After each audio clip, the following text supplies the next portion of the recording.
Hey there gardeners, we've got the sun setting behind us, we've got the peas growing beautifully up this very simple kind of trellis system on our IBCs, and I wanted to show you a couple of the different ways I've set up that trellis system so that we can get some vertical growth. Because obviously, you may not know this if you're a very new gardener, but if you're a bit more experienced, you'll know getting some height into your growing is going to make a huge difference, because you can just increase kind of the growing capacity enormously, make use of your sunlight, and it's just a really, really good technique for getting more out of your garden beds, or in this case, our self-wicking IBCs.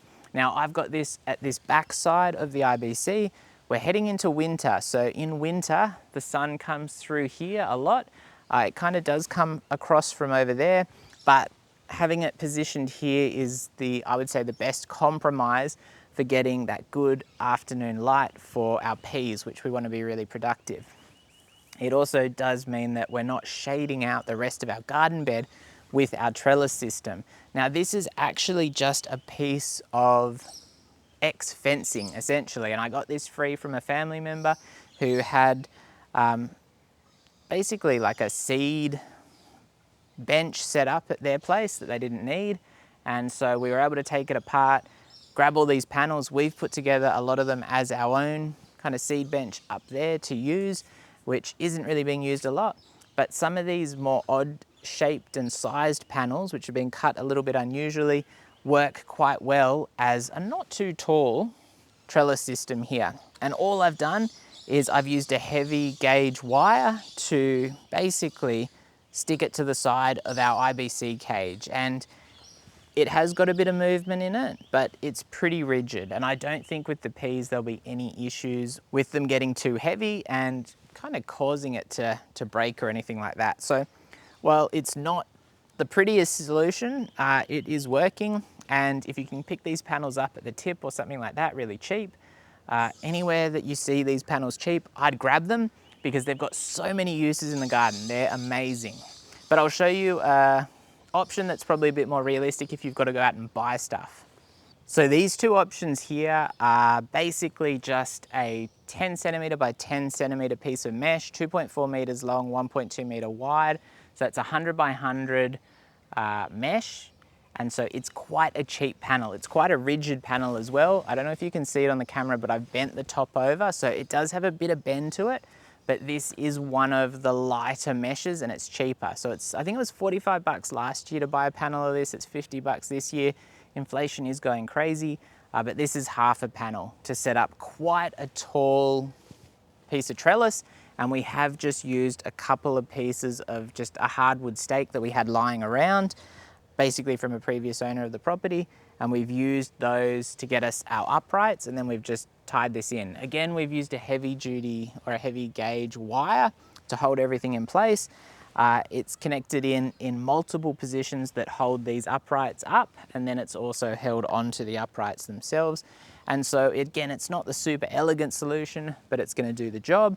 If our peas could just grow a little bit more impressively, that would be awesome. At the moment, I'll show you.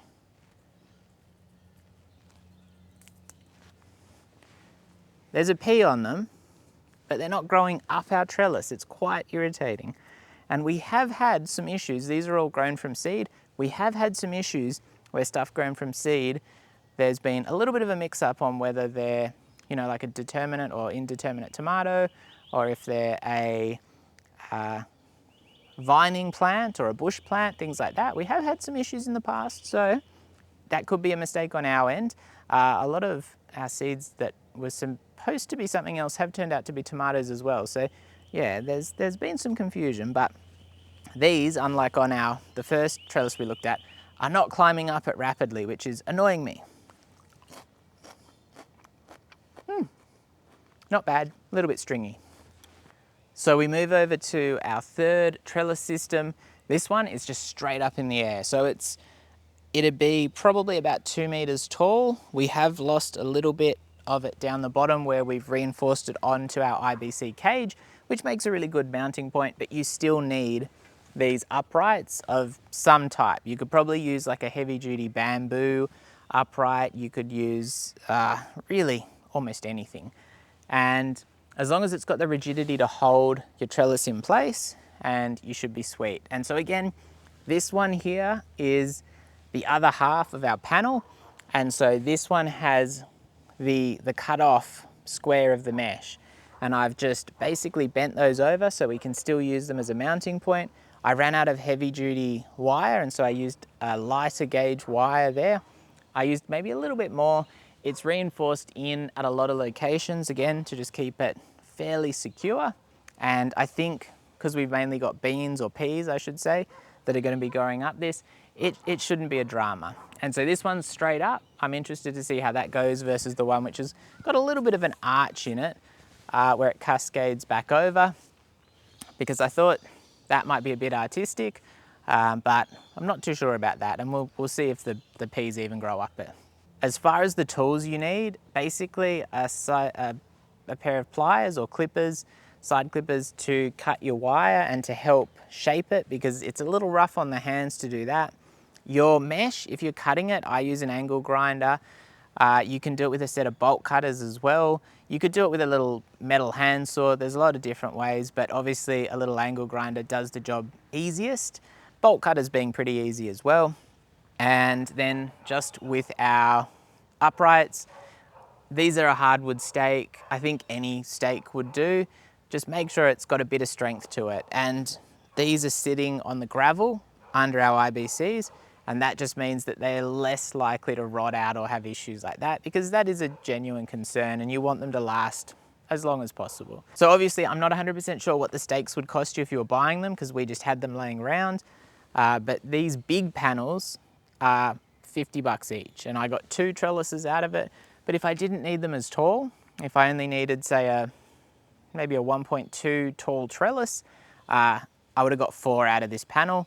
And just depending on how you cut it up and what size and shape and everything you need, yeah, it gives you more options. The other thing I will say, and this is going to require a bit more ingenuity on your part, is the panel like this mesh panel, what you could actually do, and you're going to have to figure out how to bend it. I'd probably bend my panel by putting a piece of pretty heavy duty timber down and then bending it up against it. And what you want to do is you want to create an L shape. So you want to create like a 90-degree corner on your mesh, so the whole panel. And then what you can do is you could wrap it around 2 sides of your IBC cage, and then you probably wouldn't need the supports. Now, the drama there is that I reckon that kind of system, it's going to be self-supporting. You need to be a little bit more careful by how it might shade out part of the garden depending on how you place it. I reckon probably over on this corner would be the way to go for our sunlight. But obviously it's going to be up to you to figure out how you do it. Where you bend it, whether you bend it like in the middle of your panel and go 600 either side, or you kind of offset it a little bit. Again, you've got so many options to do that. And because it's got that bend in it, I reckon it would stand up on its own. So that might be a solution, so you don't need the hardwood stakes or any kind of stake, but you'll still need to be careful to make sure it's really well connected to your IBC cage, because you don't want it falling over and hurting anyone. You don't want it getting knocked over in the wind. You don't want the weight of your plants on it destroying it later. You want it to be a fairly long-term solution. So I'm pretty happy with these now, but we'll see how our hardwood stakes go, because they are the weak point. Because if they rot out down the bottom, I've kind of set them up so that even if the bottoms rot out, hopefully they're held on by the wire enough it won't cause an issue, but I'm not 100% sure on that.